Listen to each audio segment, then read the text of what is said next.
Aia auzoan gertatu omen zena. Juana Manuelak 76 urteko emakumeak, 1922 urtean azaldutako pasadizoa.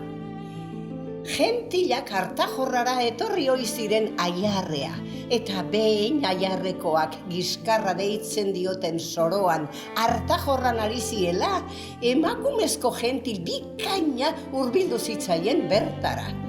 Beste gentilak Aiturri eta aldetik hasi ziren oska. Zirpi zarba, hiltzekun eta etoi deia, zirpi zirbi.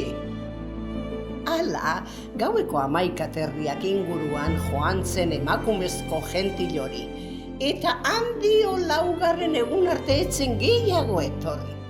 Etorri zenean, Aiarrekoek galdetu zioten ze pasatu zitzaion. Lagune hil, erantzun zuen emakumezko gentilak. Neguan, berriz ere etortzen zen eta ardatzean aritzen zen, baina gauean beti garaiz erretiratzen zen.